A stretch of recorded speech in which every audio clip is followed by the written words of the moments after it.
Shedeur is lighting it up in practice every day. You're not even a half bit curious to see what he could do with the ones. That makes no sense. And then on top of all of that, you got players going on podcasts and talking to people in the media saying this guy is really good. Like, this guy is legit. So even your peers respect you enough. How is it that the coaches can't see that? It always starts with the players, where the player's like, hey, you see that? You seen that pass he threw? The Cleveland Browns were taken by surprise when quarterback Shedeur Sanders stepped in for first-team snaps, asserting control of the drill and instantly highlighting deficiencies across the rest of the room. His confident command forced coaches to pause practice clips, reevaluate progressions, and consider immediate adjustments to the depth chart. Within minutes, discussions spread throughout the facility and online forums as fans weighed what Sanders' showing means for the current starters. The organization now faces an urgent, data-driven decision on whether Sanders should move up permanently. Shedeur Sanders arrived at Browns practice, took several first-team reps, and the entire quarterback group immediately felt the pressure. Coaches erased the whiteboard and reviewed their plans. Staff members exchanged concerned comments, and observers began asking whether Sanders was positioned to assume a larger role. Tony, every year we see at least 1 to 2 teams. They were in last place in their division the year before. No one thought they'd be good, and then they were good. It almost seems like no one's even assuming the Browns can be that, but we see it happen every year. And I get the quarterback stuff, but correct me if I'm wrong, Tony. The Browns are trying to run the football, play good defense, not turn the ball over in the passing game, and try and take advantage when they can, correct? That's what they're trying to do. That was the 2020 offense. The Cleveland Browns are still searching for stability at quarterback. Deshaun Watson is yet to deliver consistent starter-level production that justifies his contract, and each game renews doubts about whether he can regain peak form. Behind him, rookie Dorian Thompson-Robinson shows promise but remains inexperienced and unpolished. Coaches are evaluating alternatives each week and may need to adjust the depth chart if progress stalls. The roster around them is built to contend now, so ongoing uncertainty under center is increasingly costly. As we talk about, we do believe in best player available. We do believe in positional value, and we didn't necessarily expect him to be available in the in the 5th round, and so we love adding competition to every position room and adding him to compete with the guys that are already in there. We felt like that was the appropriate thing to do. The Browns quarterback group is unsettled. Deshaun Watson has yet to provide the reliable, high-level play his contract demands, while rookie Dorian Thompson-Robinson remains promising but unpolished. Depth behind them consists mostly of veterans whose experience lies more in holding clipboards than leading offenses. The coaching staff needs an immediate answer, not a 3-year development project. Shedeur Sanders enters as that potential solution. At Colorado, he passed for more than 3,200 yards despite working behind one of college football's poorest offensive lines, consistently demonstrating poise, quick processing, and accurate ball placement under heavy pressure. Film shows steady reads and disciplined footwork, traits that offset concerns that his profile is built on family name or media attention. Cleveland viewed the signing as a low-risk, high-reward move. Early in camp, Sanders received a handful of first-team snaps intended merely as an evaluation. Those plays quickly changed practice tempo. The ball came out on time, receivers hit their landmarks, and the defense struggled to adjust. Coaches immediately expanded the review using phrases such as evaluate every option, an indication that the depth chart was no longer fixed. Watson sensed the scrutiny. Thompson-Robinson increased his urgency. Within minutes, competition in the quarterback room intensified. Sanders repeated that performance in subsequent sessions. His footwork remained clean, progression sharp, and throws firm and precise. Each strong rep forced staff to reassess the plan to keep him buried on the developmental track. The broader context magnifies the pressure. Cleveland's roster is built to contend now. Fans are weary of quarterback turnover, and the front office cannot afford another costly misstep under center. Around the league, rookie passers rarely wait multiple seasons anymore. Joe Burrow, Justin Herbert, CJ Stroud, and even late pick Brock Purdy established that precedent. If Watson opens the regular season and struggles, public calls for Sanders will grow, especially if the rookie flashes in preseason. Alternatively, another team could attempt to acquire him if Cleveland hesitates to elevate his role. Each scenario underscores the same reality. Sanders' emergence has turned a routine camp evaluation into a critical decision point for the franchise. And we saw Dylan Gabriel go 11-11 with the first team, Shedeur Sanders go 11-11 with the second unit. So that was really the big wrinkle today.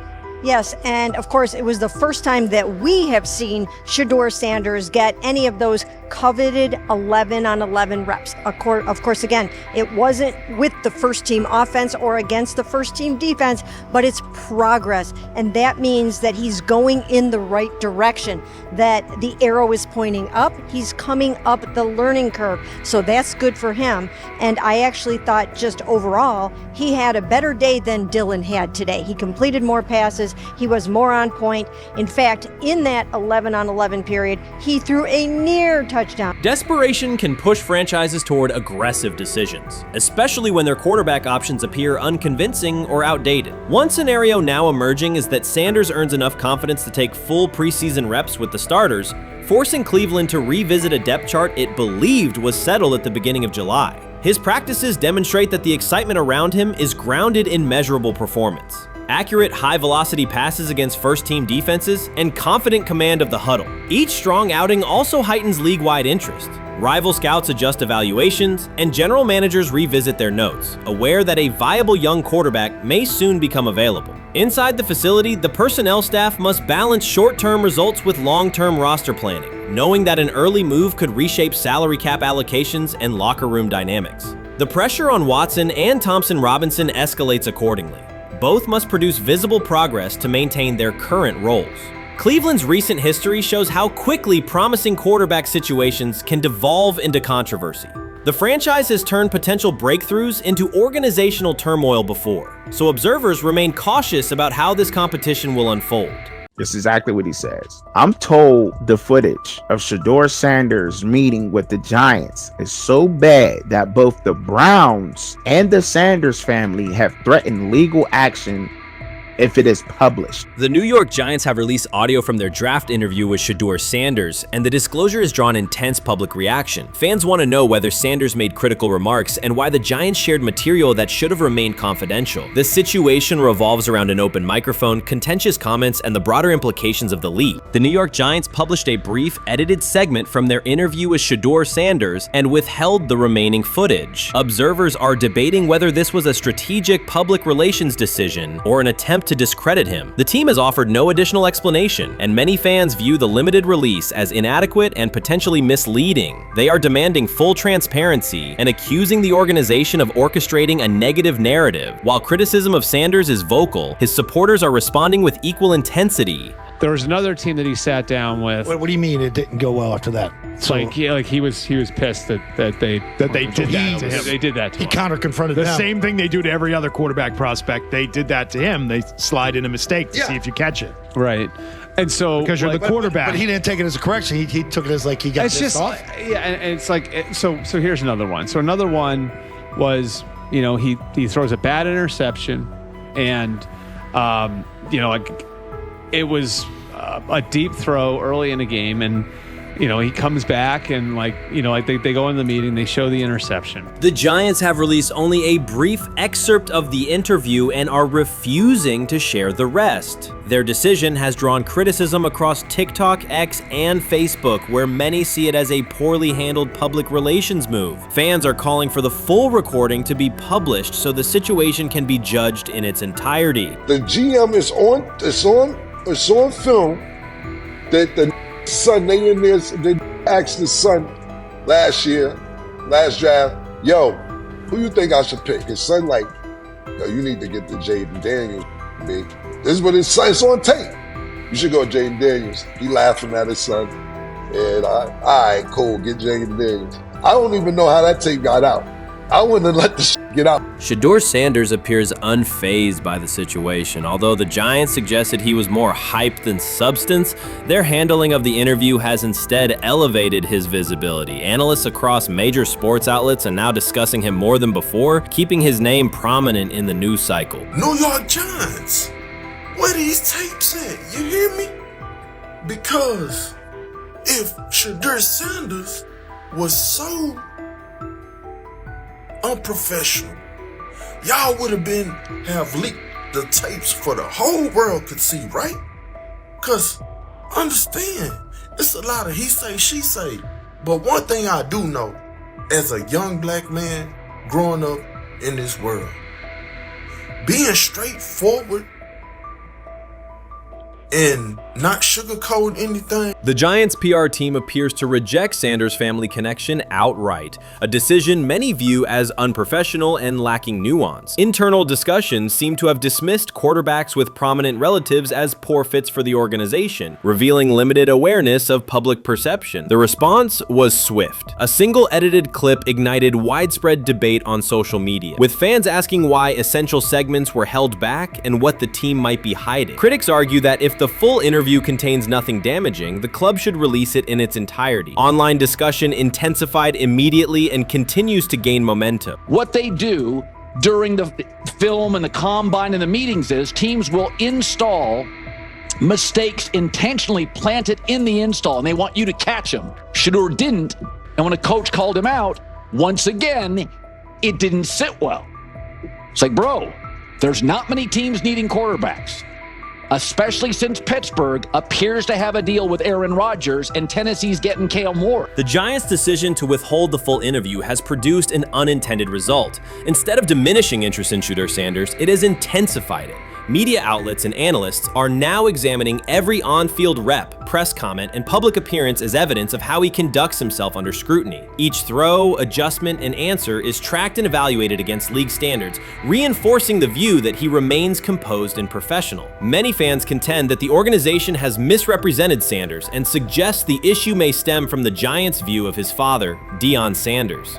They see the partial release as an attempt to raise doubts about his character by association. That perception has only made his profile more compelling. The discussion has shifted from whether he deserves a high draft position to how effectively he withstands sustained pressure. Sanders is now regarded not just as a talented prospect, but as a symbol of resilience, central to debates about transparency and organizational strategy. Even if the Giants eventually provide more context, the visibility they have created for him is unlikely to fade. The most fun yet the most difficult thing I cover and we cover all year long is not games. It's the NFL draft. Because I've said this many times, you get lied to for a month to 2 months up to it. And so often during the draft, and every few drafts, there's a guy that really falls, precipitously falls. This year it was Shedeur Sanders, it's been Aaron Rodgers, it's been Dan Marino. Every few years somebody falls a lot. And so, but those stories don't come out until like the fall. Criticism of Shedeur Sanders from within the Giants organization has become increasingly public. Team communications appear focused on casting him as an overhyped prospect, whose character should be questioned,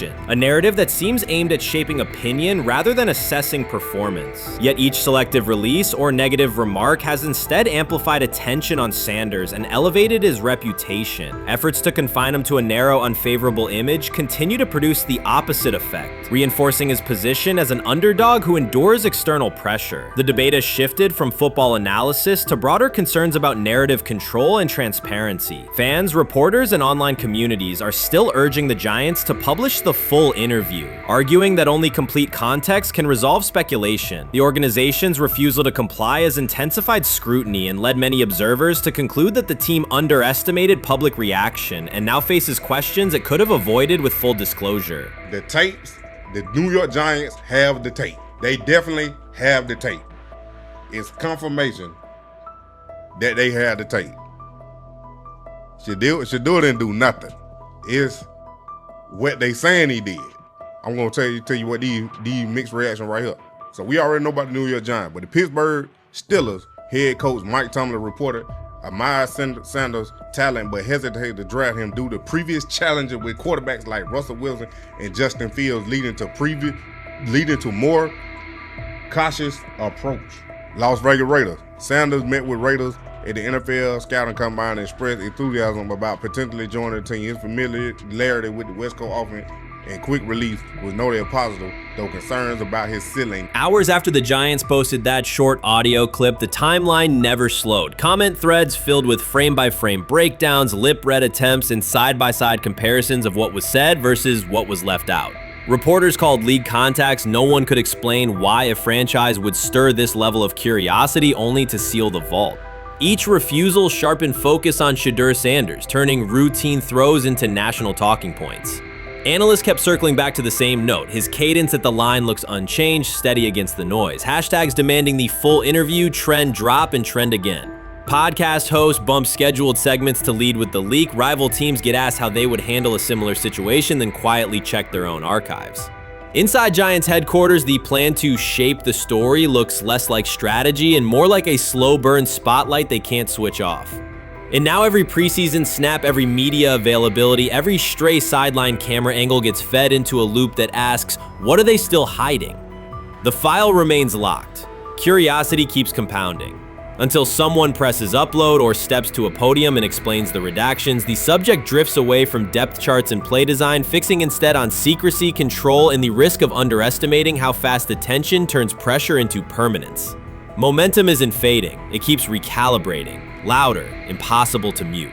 The rumors have ended. The decision is public. Cleveland Browns owner Jimmy Haslam has informed every level of the organization that unless an unforeseen injury intervenes, Shedeur Sanders will start at quarterback in week 1. The announcement is not an informal suggestion or a quiet push in the background. It is a direct order. Multiple independent reports, amplified most visibly by Colin Cowherd, confirm that Haslam delivered the directive himself. From the owner's viewpoint, the logic is simple. No one else on the roster offers the same combination of talent, leadership, and long-term upside. Joe Flacco is approaching the twilight of his career. Kenny Pickett has shown flashes but remains inconsistent. Dillon Gabriel, taken in the 3rd round, is a developmental project. By contrast, Haslam believes Sanders can alter the franchise's trajectory immediately, and he refuses to allow internal hesitation to stall that possibility. The standoff traces back to April. General manager Andrew Berry and head coach Kevin Stefanski entered the draft wanting a low-profile prospect who would fit quietly into the existing depth chart. They prioritized scheme familiarity, modest public attention,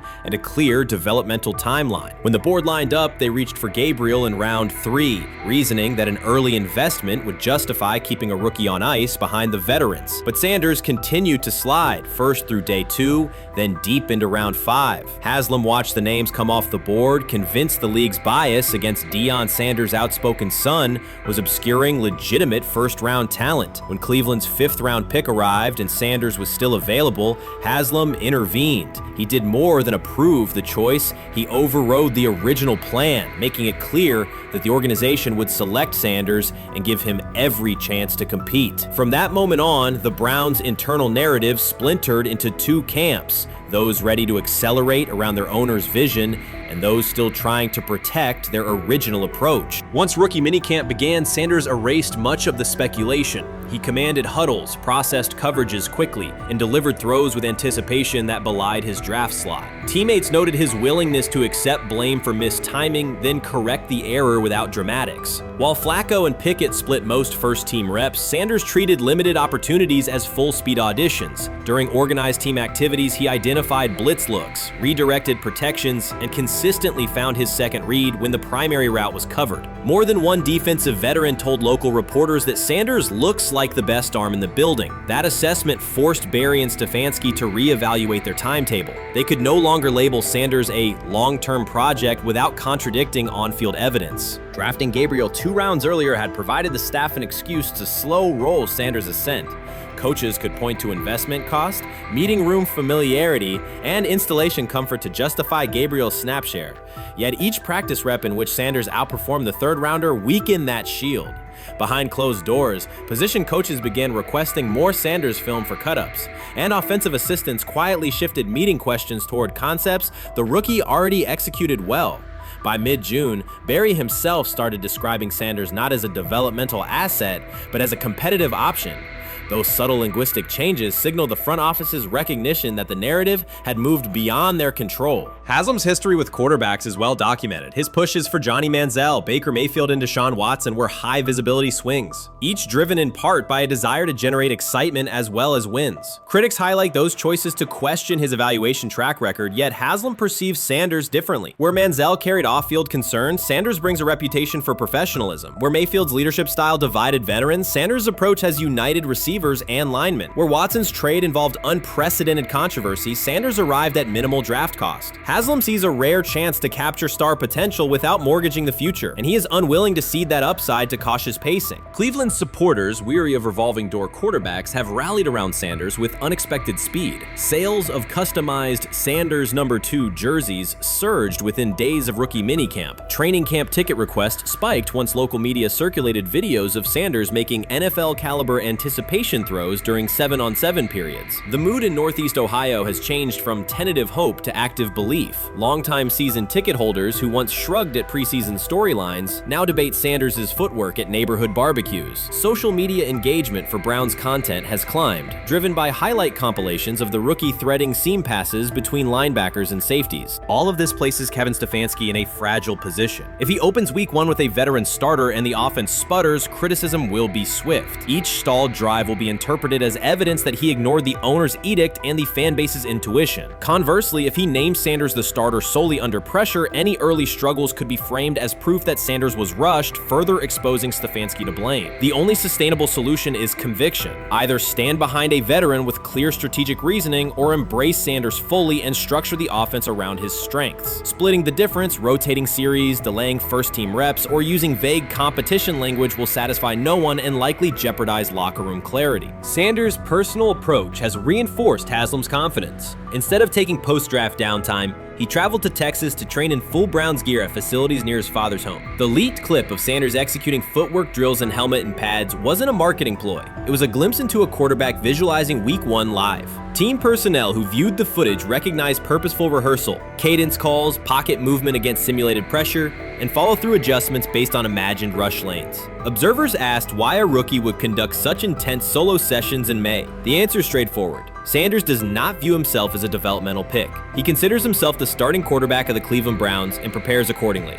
On pure ability, Sanders' arm strength ranks with the league average for starters. His accuracy to the intermediate middle, an area where the Browns' current scheme generates high leverage completions, has drawn consistent praise from receivers. The primary areas still under review are blitz recognition and live bullets and timing on deep outbreaking routes versus press coverage. Those developmental checkpoints are significant, yet daily practice reps show acceleration. In contrast, Flacco's mobility limits the boot action game that Stefanski installed to help Mayfield early in his tenure. Pickett can extend plays, but struggles to attack tight windows between linebackers and safeties, an essential requirement in Cleveland schematics. Gabriel remains an unknown at NFL speed. Thus, the competitive landscape favors Sanders sooner than the coaching staff originally planned. The franchise now stands at an inflection point. Haslam's mandate, the locker room's growing support, and the fan base's enthusiasm all tilt towards Sanders. The front office's earlier strategy, anchored in patience and quiet development,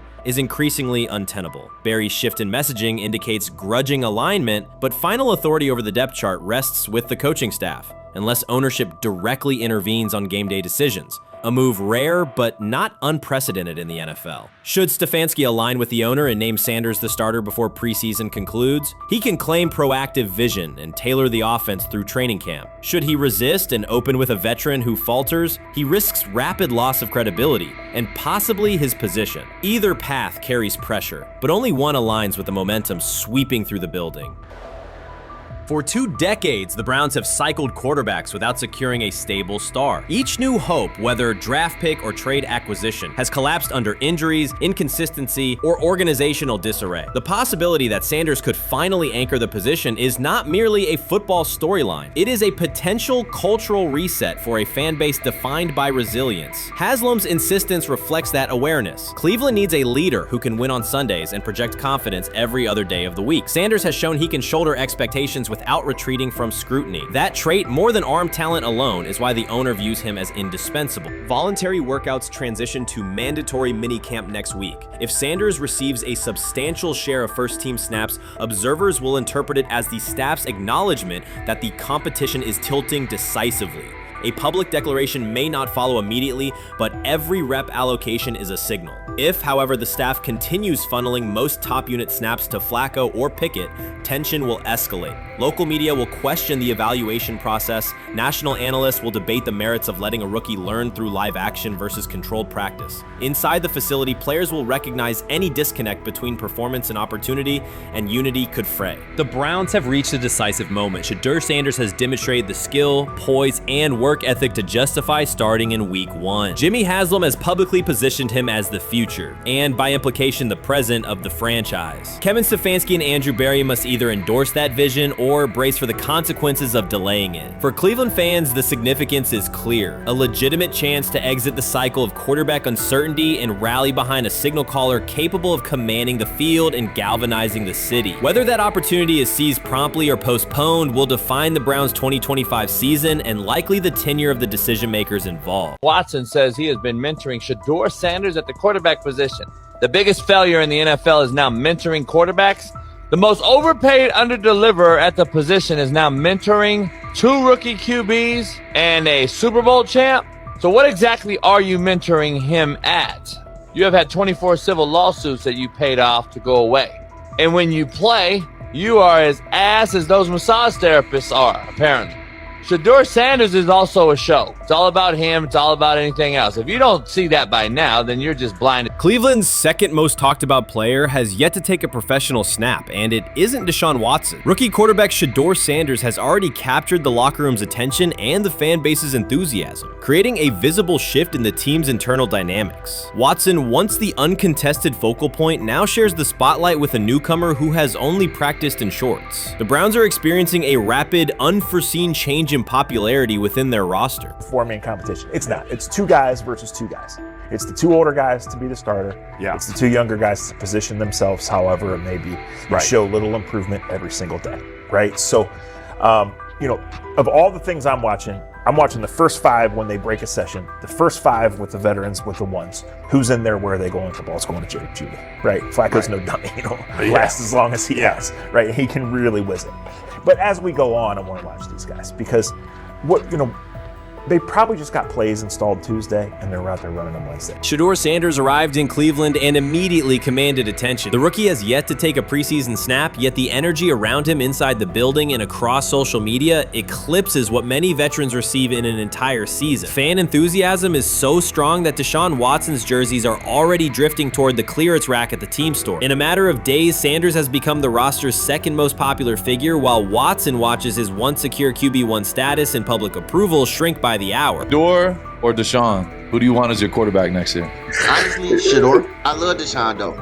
Like, I don't understand all the hate for Deshaun. You get hurt and you get booed, bro. That's foul. That might be the foulest I ever seen. The Browns' social media staff posted a single candid photo of rookie quarterback Shedeur Sanders releasing a warm-up throw, and the response was immediate and overwhelming. Fans saturated timelines with edits of themselves alongside him, while Deshaun Watson's routine practice reps drew comparatively little notice. Although an official Sanders jersey has not been released, unauthorized versions are already moving at a pace that exceeds merchandise sales for several other AFC North teams. The surge in interest marks one of the most intense fan reactions Cleveland has experienced in recent memory. The excitement surrounding Shedeur also triggers a wave of criticism. Veteran analysts, anchored in a 1980s mindset, question whether his style will translate into lasting success. They focus on his NIL earnings, social media presence, and visible confidence, arguing that the image overshadows substance. To them, outward self-assurance appears to be a distraction rather than a competitive asset. Even a simple smile or brief display of personality is cited as evidence that he lacks the measured discipline they expect from a starting quarterback. Critics claim Shedeur Sanders is notable only because of his father overlooking the performance he delivered at Colorado. Many of those same observers ignored the Buffaloes until Deion Sanders made national headlines, yet they now question whether his son has earned the attention. They want rookies to keep quiet, carry clipboards, and wait 2 seasons before challenging for a starting role. Sanders is disregarding that script from the moment he arrived. His presence has already turned Cleveland's quarterback discussion into a genuine 2-man competition before a single preseason snap. Deshaun Watson maintains publicly that the situation does not concern him, but it is hard to believe the pressure is not real. A fully guaranteed contract protects his paycheck, not his standing in the locker room. Sanders, meanwhile, is translating charisma and early momentum into tangible influence with teammates, coaches, and fans, reshaping expectations for who will lead the Browns on opening day.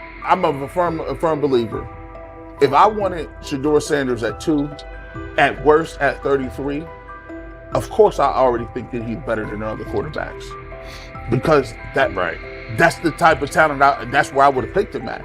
And if he was at 2 or 33 and he still had the same exact skill set, we would be talking about him starting and playing. Right. Well, there'd only be 3 quarterbacks. It'd be here, 3 quarterbacks, not 4. Yeah. But since he moved to the 5th round, that's cool. They might have to go along with it. But to me, I think if you ask who got the best tools, I'm going with Shedeur. Shedeur Sanders has not taken a single professional snap, yet discussion about him has split NFL social media into 2 camps. One side already argues he should start immediately. The other worries about what that means for veteran quarterbacks like Deshaun Watson. Reporters now line the perimeter of Browns camp, scrutinizing every inconsistency in Watson's spiral and every precise throw from Sanders during drills. Each well-placed pass is clipped, posted to TikTok, and captioned as evidence of a future QB1. Cleveland is no stranger to quarterback drama, but this situation is different. Rather than cycling through another unproven starter, the franchise is dealing with a rookie who entered with more polish, public attention, and perceived readiness than most first-year players. Fans chant Sanders' name before he has appeared in a preseason game, while the established starter works to maintain his relevance. The atmosphere is not yet a full controversy, it is a countdown. Traditional analysts insist on the importance of experience and respecting the process, yet Sanders is progressing on the timeline set by the supporters who already view him as the next leader of the offense. Shedeur Sanders doesn't ask for excuses.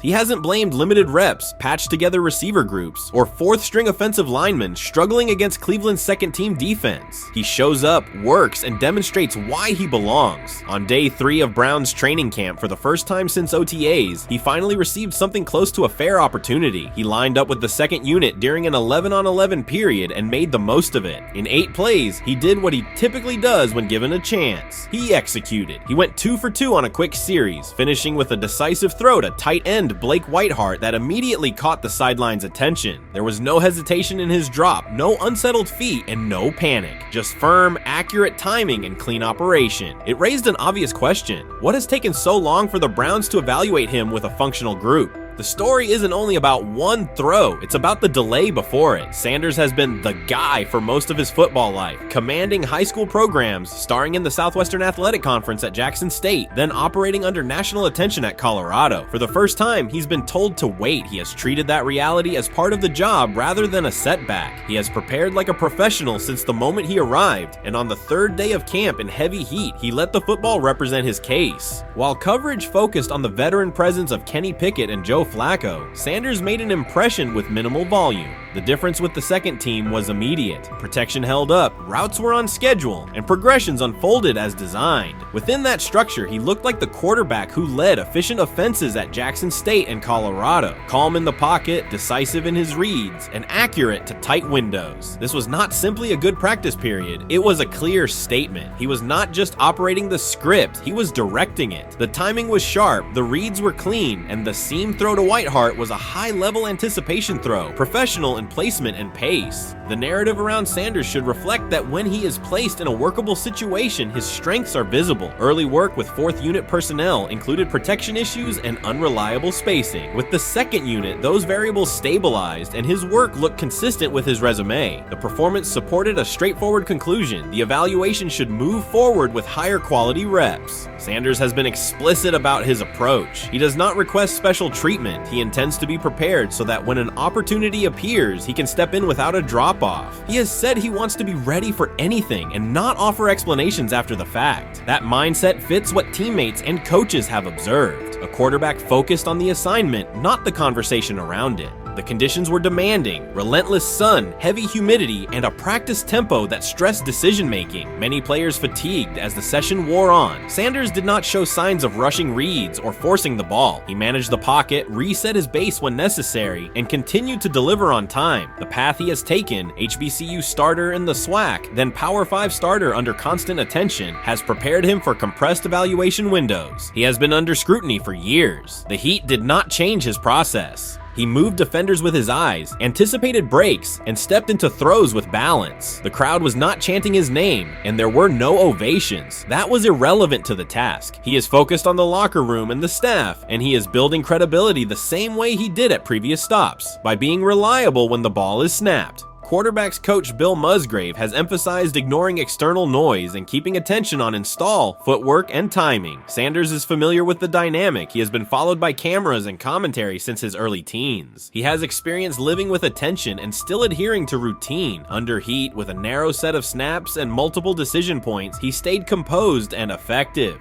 2 speeding citations, 91 miles per hour in Brunswick and 101 miles per hour in Strongsville, became national items. General Manager Andrew Berry characterized the decisions as not smart and stressed that it's not only about driving fast, but about the safety of others. Sanders accepted responsibility, stated that he learned from the incidents, and said he would follow the rules. The attention to those citations did not alter his daily schedule or his practice preparation. He arrived early, stayed engaged, and kept the discussion centered on work. Away from the field, he spent time at Rainbow Terrace in Cleveland after a significant apartment fire, distributing supplies and checking on families affected by the incident. There was no formal media rollout around the visit. It was an instance of direct engagement with the community without publicity attached to it. That reflects the same approach he shows inside the building. Do the work first. Sanders treats each rep as if it might be his last for the day and his only chance to show a specific element on tape. He prepares for protections, cadence variations, route adjustments, and timing with a level of detail that compresses the learning curve. When he is not under center, he studies coverages from the sideline, charts plays, and reviews video before and after practice. He writes down the next day's calls so he can anticipate checks. He has referenced using virtual simulation tools to replicate snaps he does not receive physically. That is not a passive stance, it is an active attempt to reduce the distance between classroom and field. He is building relationships across the roster, not just with projected starters. He communicates with defensive backs to understand what they see and how they react to certain stems. He spends time with offensive linemen to align on cadence and protection calls. He connects with newer players away from the facility so that communication improves in practice. That is practical leadership, consistent, low visibility work that becomes obvious when the ball is snapped and the operation is smooth.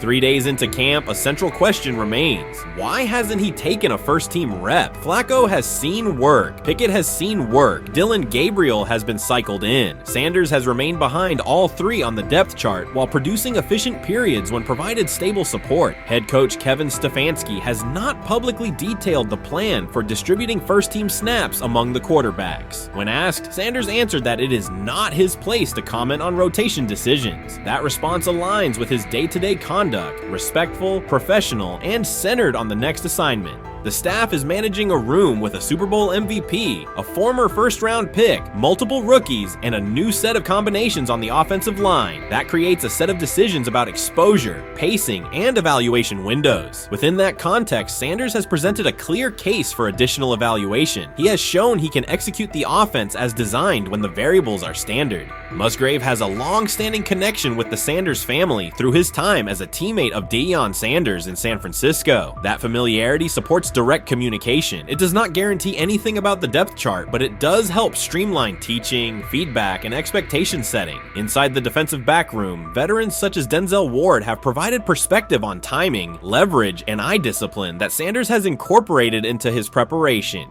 He is operating without the immediate family structure that defined his college environment. Away from his brother Shiloh and his father Dayon, he is managing his own housing, nutrition, recovery schedule, and all the smaller tasks that accompany an NFL routine. Those adjustments matter because they influence consistency across a long camp. He has treated those responsibilities as part of the job rather than distractions, which is reflected in a steady daily approach. What he showed on day 3 with the second unit was not a surprise to those who have tracked his prior work. It was a continuation of a profile: efficient sequencing, clear timing, and consistent ball placement when protections and routes hold up.